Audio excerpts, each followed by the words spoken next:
Hey fellow content creators, Professor Wolters here, and today I want to answer a question that was posed to me. It was, Professor Wolters, what do you see coming down the pipeline in terms of the legal side of influencer marketing? Now, there's all kinds of things, and I'm not a legal expert, I'm just saying what I've seen people talking about and where I see things are going based on pressure from governments, pressure from society, pressure from influencers, pressure from brands, and also pressure from the normal population out there.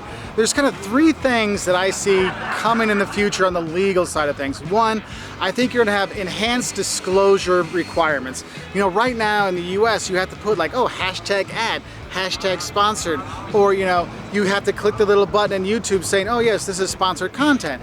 But the thing is, do you really see anybody getting in trouble for that?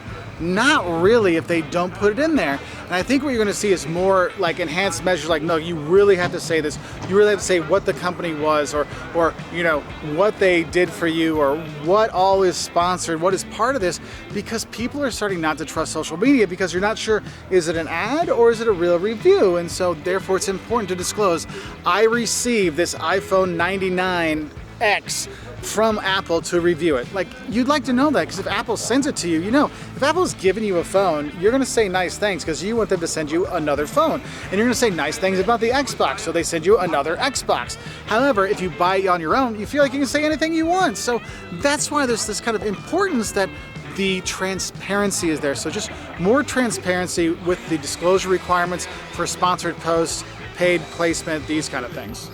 And going along with that, I think you're going to see more consumer regulation and especially more consumer protection regulation. Because how many times have you seen the same product sold by different influencers or different, you know, companies? You're like, wait, they're all selling the same Christmas sweater, but they're all different companies. But actually, they're all the same company. But how do I know if one's ripping them off or one's not? Like, it gets confusing. And I think you're going to see more regulation there to get more protection if you're going to be on social media in terms of purchasing, buying things. Because you're going to see probably them fighting against scams, pyramid schemes, or multi-level marketing things that are pyramid schemes kind of things.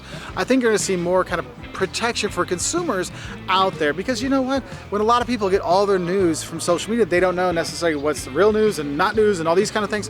It gets tough. So that's where I think more protection will probably eventually come. I think this one's a little bit farther down the road, but it is something to kind of think about, okay? So be aware, bad guys. If you're going to try to, you know, manipulate and scam people online, they're going to be coming for you, all right? And then the third thing I'm going to see is more protection for kid influencers. You know, you've heard the horror stories, the mommy bloggers that then use their kids to do all this kind of stuff, and then the kid gets nothing out of it. I think you're going to see more protections that are there, because like states like Illinois in the US, now if the kid is the main part or one of the main parts of a, you know, YouTube channel or Facebook channel, those kind of things, they're actually entitled to be paid to get a portion of the income that comes from those videos.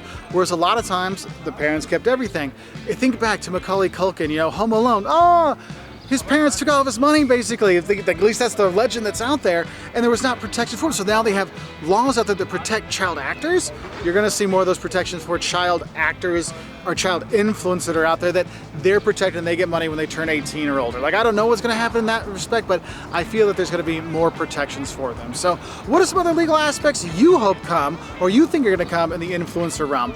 Let us know in the comments below so we can help other influencers know what's out there and also what to kind of think about. And remember, I am not a legal expert. I have no legal background. I'm just talking about what things I see by reading the news and what I think, like from my perspective of reading, what I think was probably going to be coming. Anyway, I wish y'all the best, and I'll say bye from here in Heidelberg, Germany.